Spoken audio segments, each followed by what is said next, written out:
하나님을 보여주면 내가 믿을게, 이렇게 했습니다. 하나님을 보여주면 믿을게 라고 이렇게 대답한 적이 있습니다. 그래서 우리도 마찬가지죠. 하나님, 주님이 정말 살아계시다면 제 삶에 기적 딱 한 번만 보여주십시오. 여러분, 이렇게 기도한 적 아마 많이 있을 것입니다.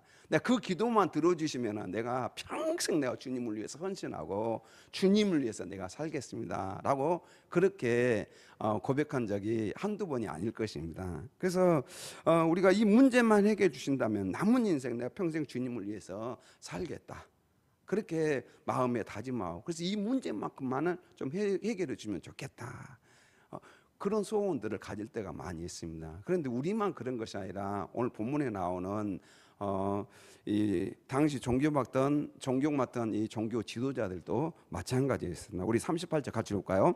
그때 서기관과 바리새인 중 몇 사람이 말하되 선생님이여 우리에게 표적 보여주시를 원하나이다. 이 바리새인들, 서기관들, 종교 지도자들 합니까? 그래서 이들이 예수님에게 와가지고 예수님, 우리에게 표적을 보여주십시오.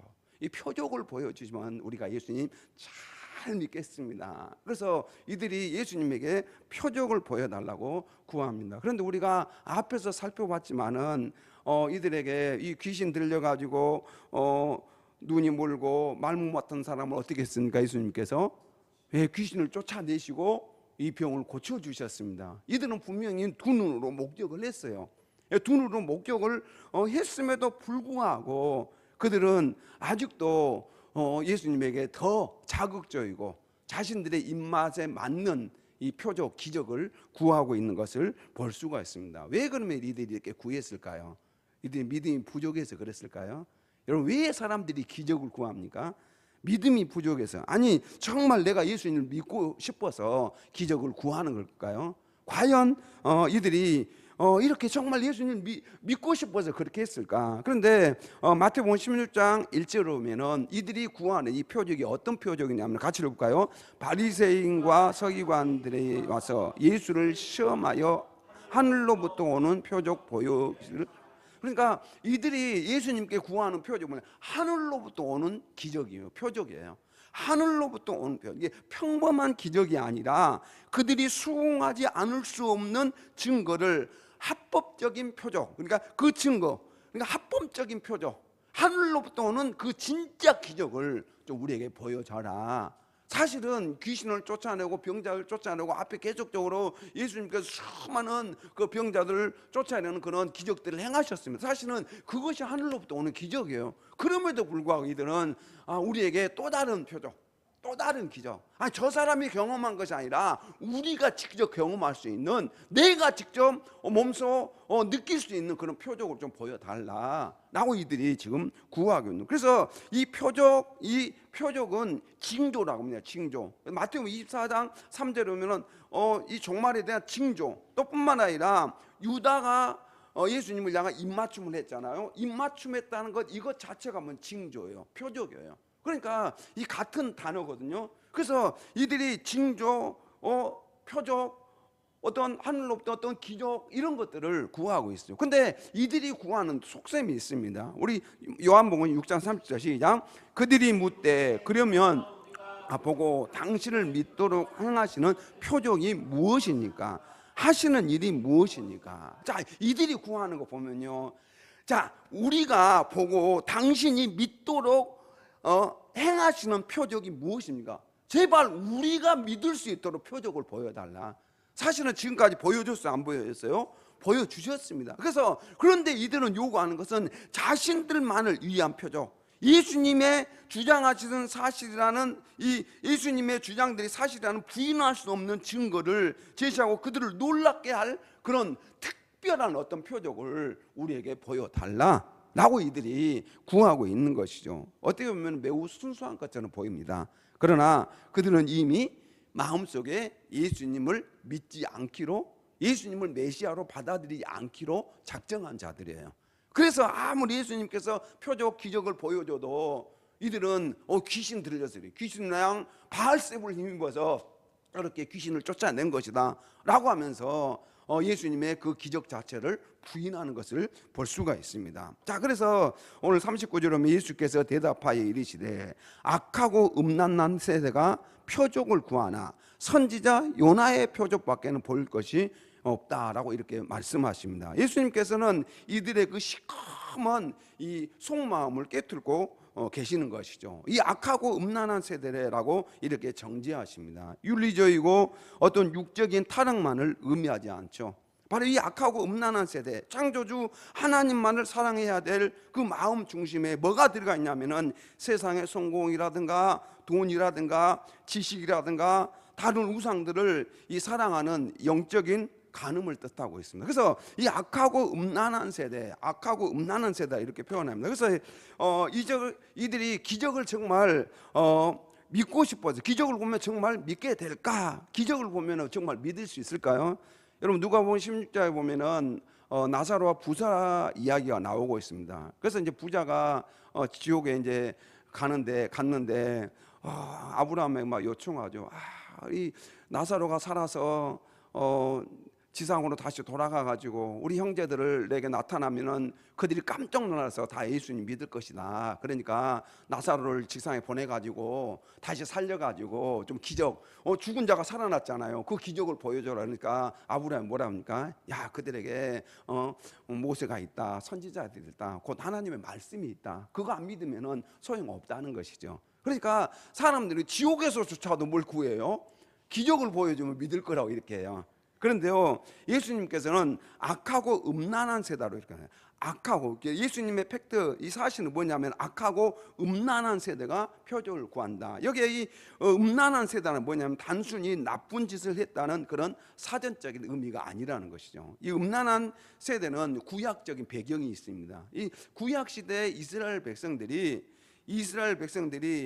바로 이 하나님의 뜻을 저버리고 하나님보다 우상을 숭배하고, 그래서 이 모든 것들을 통합한다면 영적 배신을 의미합니다. 그래서 음란한 세대는 영적 배신이요, 하나님을 섬기지 아니하고 오히려 우상을 숭배하고 하나님을 저버리는 그런 세대를 예수님께서 악하고 음란한 세대다라고 그렇게 말씀하고 있습니다. 그래서 아무리 기적을 보여줘도 하나님을 거부하고 이미 마음 먹은 사람들은 변하지 않는다는 것입니다. 여러분들, 아무리 하나님의 말씀을 듣더라도 우리가 그 하나님의 말씀을 받아들이고 내 이 말씀에 내 생명을 걸겠다라고 그런 믿음으로 나오면은 역사와 기적이 일어납니다. 그런데 이 말씀에 대해서 그냥 목사님은 말씀하십시오, 나는 그냥 오늘 그냥 예배에 참석해서 내 마음만 편하면 됩니다, 이런 식으로 우리가 말씀을 제대로 듣지 않는다면 변화가 일어나지 않는다는 것이죠. 그래서 사람들이 변화가 일어나지 않는, 왜 이 바리새인과 서기관들이 변화가 일어나는가? 이들은 이미 예수님을 메시아로 받아들이기를 거부했던 사람들입니다. 이미 거부해놓고 예수님 우리에게 특별한 표적을 보여주시면 내가 믿겠습니다, 특별한 증거가 있으면 내가 그때 예수님을 위해서 헌신하겠습니다, 그때 내가 신앙생활 제대로 좀 해보겠습니다 라고 이들이 그렇게 하는 것과 같다는 것이죠. 그래서 이 표적이라는 이 언어가 세메이온입니다. 세메이온. 이 세메이온의 진짜 의미가 뭐냐면은 두 가지 의미가 있습니다. 하나는 마술쇼라는 그런 의미 있어요. 와, 신기하다, 이 표적, 신기하다. 그래서 눈에 보이는 이 화려한 현상 자체에만 집중하는 신앙을, 바로 이 표적을 구하는 신앙입니다. 여러분, 우리가 표적 구하고 뭔가 기적이 일어나면 내가 신앙생활 잘하고, 그렇지 않으면은 신앙생활 제대로 하지 않고, 여러분, 그래서 이 표적을 구하게 되면은 뭔가 좀 내 인생에 뭐 쇼킹한 거, 뭔가 놀라운 일들이 일어나면 내가 믿겠다라는 그러한 마음들을 가리키고, 그런데 이 세모인이라는 이 의미의 진정한 의미가 뭐냐면 표지판의 의미가 있습니다. 표지판. 이 표지판, 뭐냐면 표지판 뭐죠? 우리가 보통 요즘은 워낙 이 내비게이션이 잘 돼가지고 그냥 표지판 잘 안 보잖아요. 이건 내비게이션. 어떻게 보면은 내비게이션의 의미가 있습니다. 여러분, 목표예요, 목표. 그래서 저기로 가는구나. 그래서 기적을 행하신 분이 누구인지, 예수 그리스도이시라는 것을 가리키는 그 표시, 그게 뭐냐면 진정한 표적의 의미입니다. 그래서 이 표적은 저분이 누구다? 예수 그리스도라는 것이죠. 예수 그리스도라는. 그래서 참된 이 신앙은 기적 자체를 쫓는 것이 아니라 그 표지판이 가리키는 예수님을 믿는 것입니다. 믿습니까? 예, 그 표지판이 가리키는 예수님을 바라보고 신앙으로 나아가야 되는 것이죠. 자, 그런데 예수님께서 이들에게 표적 보여달라니까 뭐라고 말씀하시냐면 같이 읽을까요? 요나가 밤낮 사흘 동안 큰 물고기 뱃속에 있었던 것 같이 인자도 밤낮 사흘 동안 땅속에 있으리라. 자, 예수님께서는 이들에게 표적을 구하니까 내가 보여줄 표적은 요나의 표적밖에 없다는 것이죠. 요나의 표적밖에 없다라고 이렇게 말씀하십니다. 요나가 어떻게 했습니까? 요나가 하나님의 말씀을 듣고 사실은 하나님께서 니느웨로 가서 거기에 심판의 메시지를 전파해라 그랬더니 요나가 그냥 도망가잖아요. 니느웨 아닌 반대편이 다시스로 도망가요. 그러다가 이제 하나님께서 큰 폭풍을 일으키시고 그렇게 해서 배의 손원들이 그냥 요나를 바다에 빠뜨리니까 어떻게 됐죠? 큰 물고기가 그냥 요나를 집어삼켜 버리잖아요. 3일 동안 물고기 뱃속에 있었어요. 그래서 이제 3일 동안 물고기 뱃속에 있음에도 불구하고 죽지 않았잖아요. 예, 죽지 않았죠. 자, 그래서 요나의 표적밖에 보여줄 것이 없다. 그래서 이 말씀은 바로 예수님께서 십자가에 죽으시고 부활하신 사건을 말씀하고 있습니다. 세상 사람들은 불치병이 낫고 사업이 하루아침에 대박이 나고 자녀가 좋은 대학에 합격하고 복권에 당첨되면은 기적이라고 환호하지 않습니까? 그러나 예수님께서는 십자가와 부활이 진정한 표적이라고 말씀하십니다. 예수님께서 십자가에서 피 흘리심으로 우리의 이 더러운 죄를 다 씻어내 주셨습니다. 부활을 통해서 사망과 이 죽음의 권세를 정복하신 사건, 이것이야말로 가장 큰 표적입니다. 이것보다 더 큰 놀라운 표적이 없다라고 예수님께서 말씀하십니다. 그래서 예수님께서 약속하신 이 표적, 그래서 표를 이렇게 보면은 요나의 표적, 큰 물고기 뱃속 밤낮 3일 니느웨가 회개한 것. 자, 그다음 예수님의 표적은 십자가의 죽음, 또 무덤, 그다음에 밤낮 3일 위대한 부활이 일어났습니다. 부활이. 그래서 우리에게 허락된 가장 확실한 표적은 바로 예수님의 십자가와 부활입니다. 예수님께서는 십자가 부활을 믿으면은 다른 기적은 그것은요 아무것도 아니라는 거예요. 이것이 가장 큰 표적이고 가장 큰 기적이라고 예수님은 말씀하십니다. 자, 그래서 이제 심판 때에 니느웨 사람들이 일어나 니느웨 사람들이 이 세대 사람을 정죄하리니 이는 그들이 요나의 존들을 듣고 회개하였음이거니와 요나보다 더 큰 이가 여기 있으며. 그래서 요나가 물고기 뱃속에 나와서 어떻게 합니까?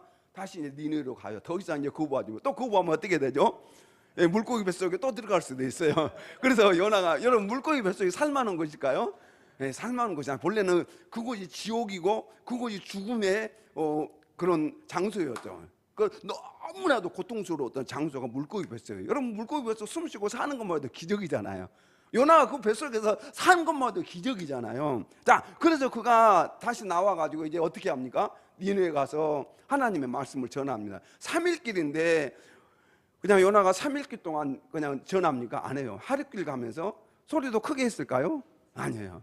예, 소리도 작은 소리를 하면서 그냥 안으로 들어가는 소리 하면서 야, 너희들 회개 안 하면 여기 심판 임한다 하고 그냥 쑥 지나가고 그렇게 하면서 하루길 가면서 살짝 이야기하는데, 그랬는데 놀랍게 회개가 일어납니다. 엄청난 회개가 일어나고 그냥 왕부터 해서 짐승에 이르기까지 금식하면서 통회하고 회개하는 그런 역사가 일어났습니다. 그래서 그런데 그 요나보다 더 큰 이가 바로 여기 있다. 그분이 예수님이라는 것. 또 심판 때에 남방 여왕이 일어나 이세 사람을 정죄하는 이는 그가 솔로몬의 지혜로운 말을 들으려고 땅 끝에서 왔음이거니와 솔로몬보다 더 큰 이가 여기 있나. 열왕기상 11장에 보면은 바로 이 남방 여왕이 나오잖아요. 그게 스바의 왕을 가리키고 있습니다. 이 스바의 왕이 아주. 그래서 심판날 누가 누구를 꾸짖을까? 그래서 이 회개한 이방인들, 니느웨 사람들, 또 남방 여왕 솔로몬의 지혜를 들으러 땅끝 가서 찾아온 사람들입니다. 그런데 이것을 거부한 종교 지도자들, 바리새인과 서기관들이죠.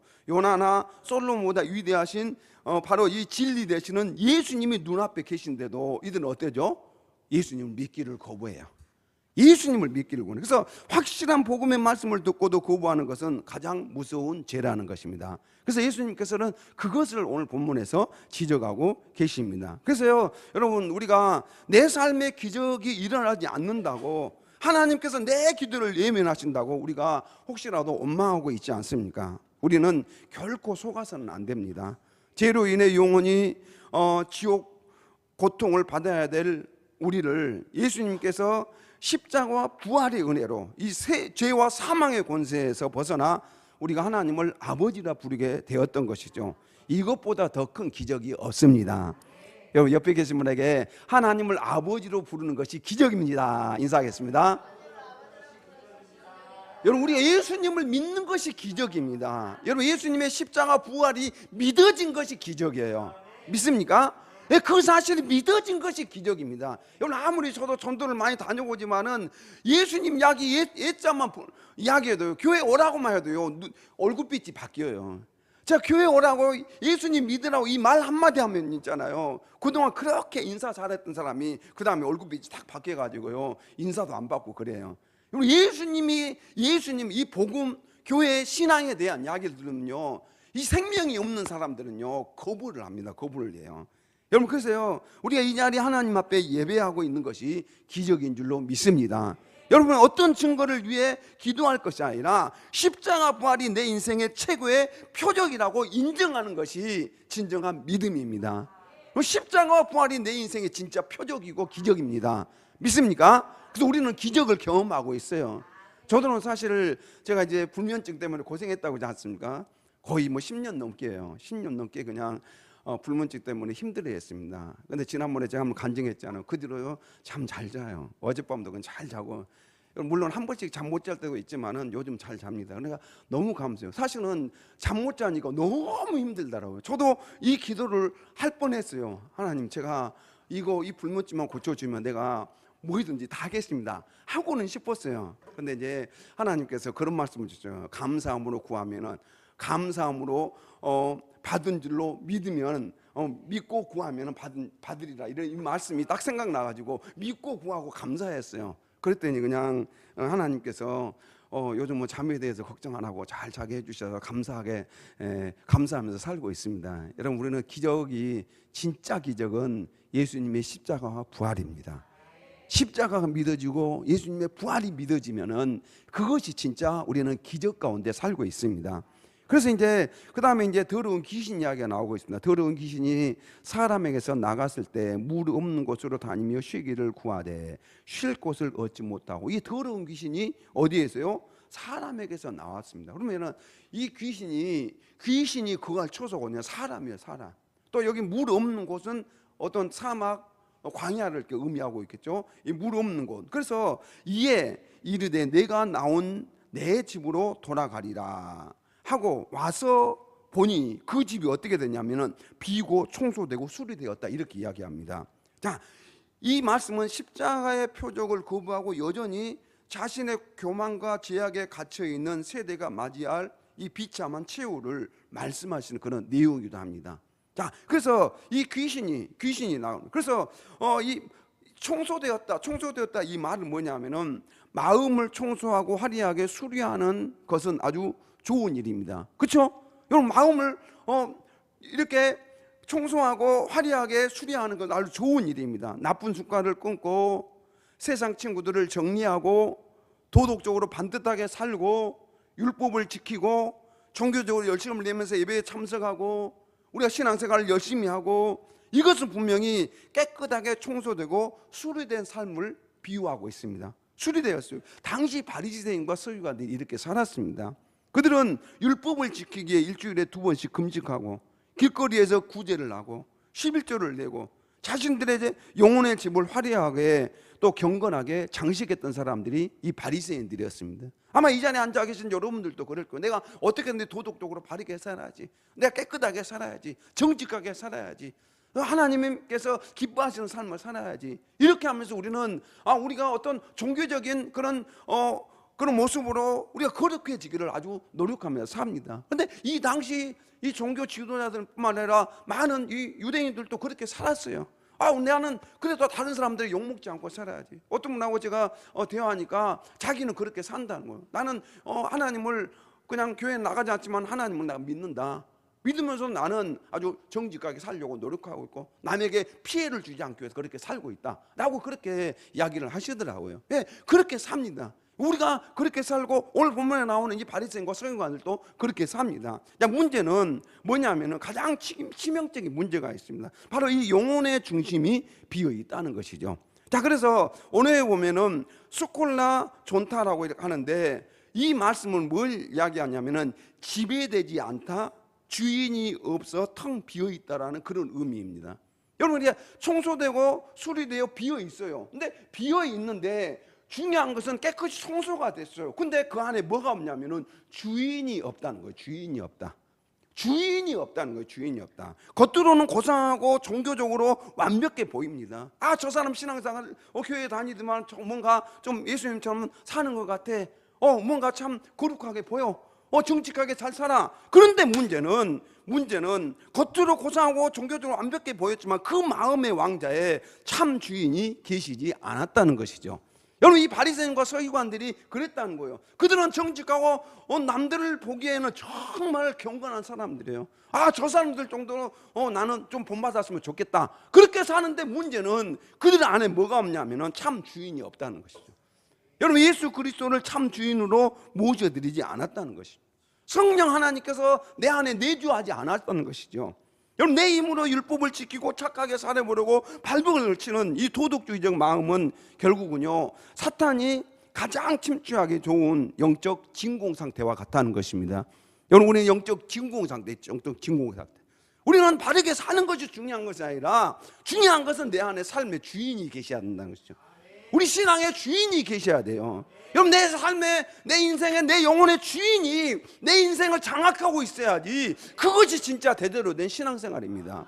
여러분, 그래서 이제 존 칼빈은 뭐라고 이야기하냐면은 마음이 성령으로 단단히 무장되어 있지 않으면 마귀는 언제든지 그 빈틈을 타고 들어와 우리를 더욱 잔인하게 하고 악하게 유린한다라고 이렇게 이야기했습니다. 여러분, 우리는 마음을 비우고 우리는 내가 정직하고 바르게 사는 것이 중요한 것이 아니라 내 안에 주인을 모시고 살아야 된다는 것입니다. 우리의 신앙생활은 단순히 나쁜 짓을 안 하는 도덕적 수양이나 착하게 사는 것으로는 결코 굶주림 가운데 우는 사단처럼 달려드는 사탄, 악한 사탄, 마귀, 귀신의 세력들을 이길 수가 없습니다.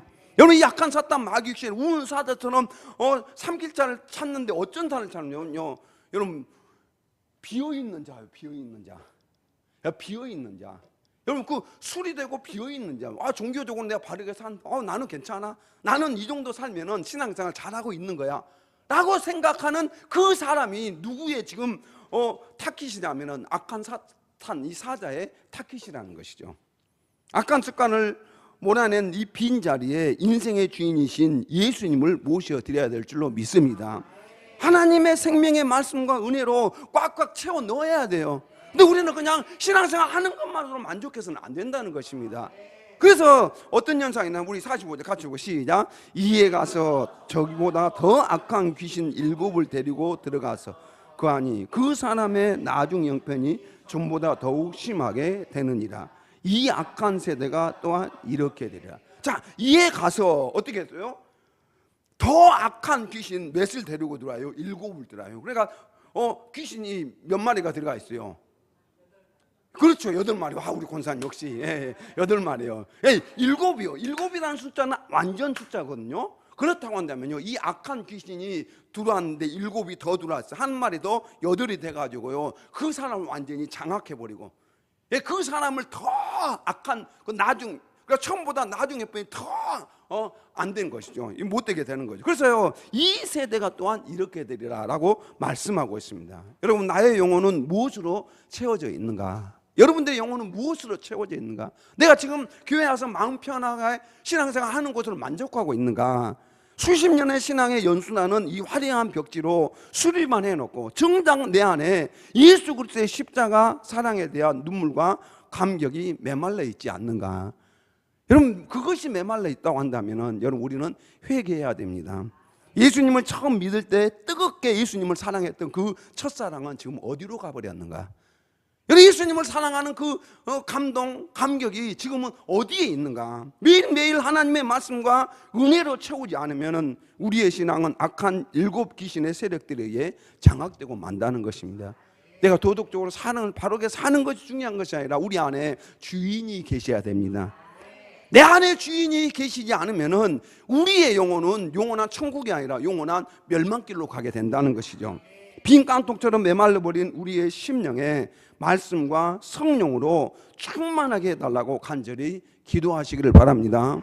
여러분, 말씀과 성령으로 충만하게 내 안에 채워져야지 이 일곱 귀신이 들어오지 않아요. 여러분, 우리가 그냥 신앙생활 지금 하고 있는 것이 잘하고 있다라고 이렇게 생각하는, 그런 착각하는 성도들도 많이 있을 거예요. 그러나 여러분, 우리가 날마다 기도하고 날마다 말씀 보고 예배 드리고 우리가 이렇게 해야 되는 것은, 그렇지 않으면요 우리도 모르는 사이에 사탄은 우리를 끌고 지금 영원한 멸망길로 우리를 끌고 가고 있는 거예요. 여러분, 그래서 우리가 항상 깨어 있어야 되고 근신해야 될 줄로 믿습니다. 그래서 예수님의 십자가 보혈로 진리의 말씀으로 내 마음을 빈틈없이 채워야 됩니다.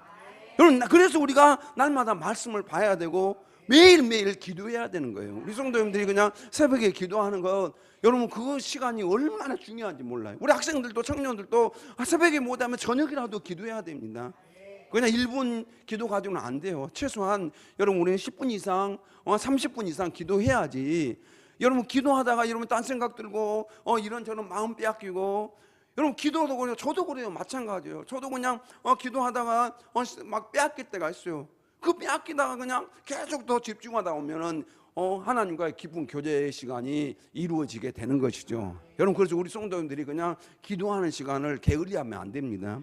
여러분, 악한 이 어둠의 세력 때 나도 모르는 사이에 나를 장악하고 나의 영혼을 멸망길로 이끌고 갑니다. 자, 그래서요 여러분, 우리는 진리의 말씀과 성령으로 충만하게 채워야 될 줄로 믿습니다. 자, 그래서 이제 그 다음에 예수님께서 우리에게 말씀하고 계시는데, 예수님의 어머님과 동생들이 예수님께 말하라고 이제 밖에 섰습니다. 그래서 한 사람이 예수님께 와서 당신의 어머니와 동생들이 당신께 말하라고 왔나이다. 왜 왔을까? 왜 어머니와 동생들이 예수님께 왔을까? 왜 왔을까요? 예수님을 만나고 싶었을까요? 근데 다른 성경에 보면은 예수님을 만나고 싶어서기라보다는 예수님의 행동에 대해서 지적하려고 온 거예요. 예수님의 행동에 대해서 지적하려고. 사실은 지금 동생들과 어머니 마음에 안 들어요.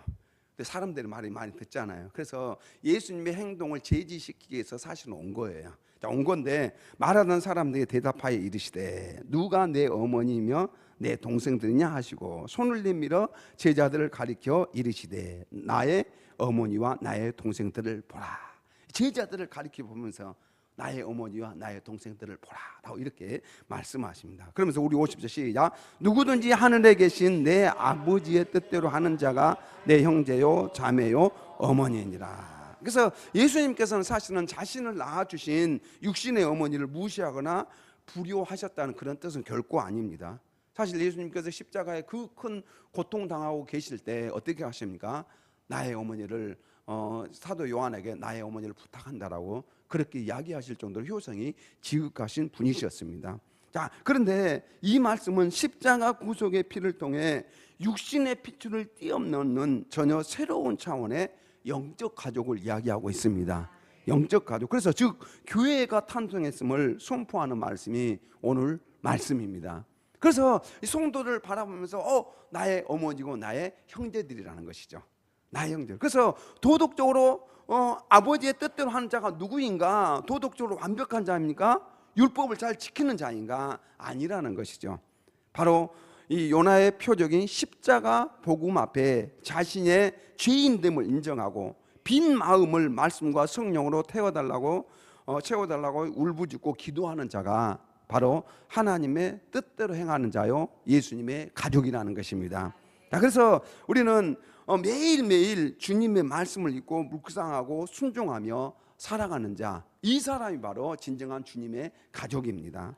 육신의 피를 나눈 가족도 소중하지만 우리는 예수 그리스도의 십자가 보혈이라는 우주에서 가장 고귀한 피를 함께 마시고 나눈 영원한 하늘 가족입니다. 우리 옆에 계신 분에게 우리는 영원한 하늘 가족입니다. 예, 우리는 영원한 하늘 가족이에요. 그래서 이 영적 혈연은 무덤을 넘고 죽음을 넘어 영원한 천국에서까지 영원히 이어지는 가장 끈질기고 강력한 끈입니다. 믿습니까? 자, 그래서 우리에게 수많은 사람들이 모이는 큰 교회가 흉내낼 수 없는 강력한 무기가 있어요. 그게 뭐냐면은 우리 옆에 계신 송정님의 형편, 연약함과 부족함을 알고 있습니다. 그래서 우리는 서로를 품어주고 서로를 위해서 날마다 기도해주고 격려하면서 살아갈 수가 있는 것이죠. 여러분, 이것이 바로 진정 하늘 가족인 줄로 믿습니다.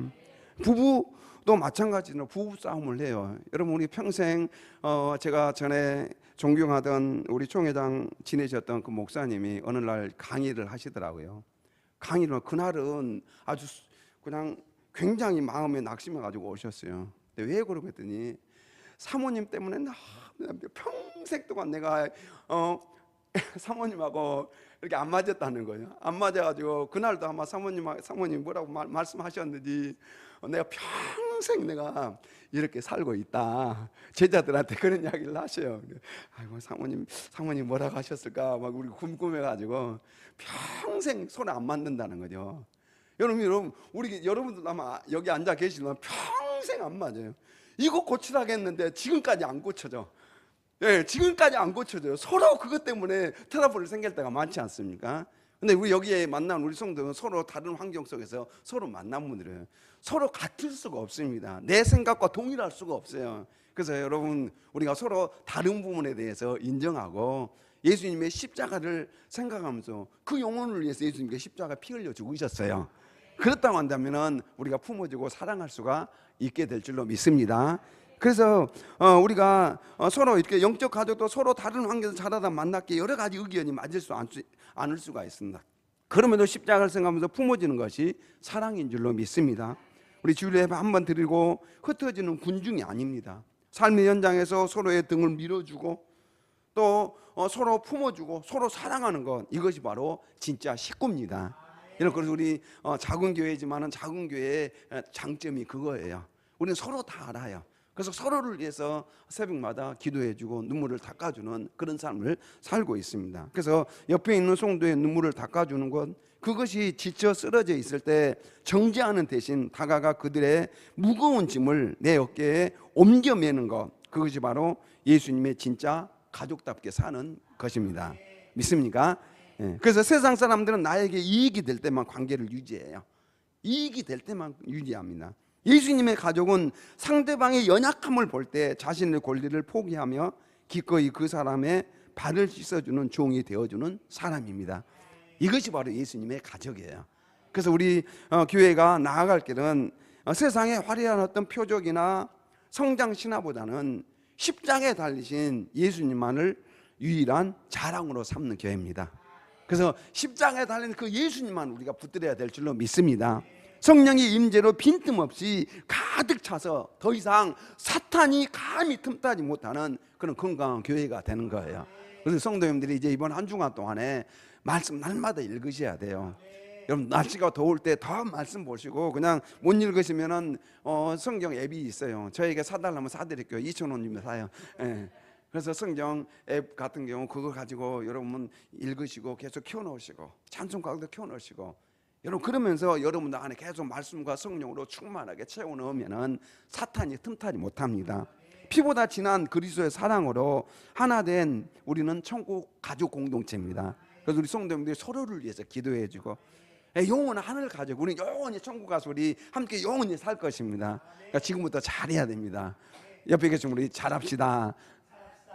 우리 지금부터 잘해야 됩니다. 믿습니까? 이 말씀을 생각하면서 우리 함께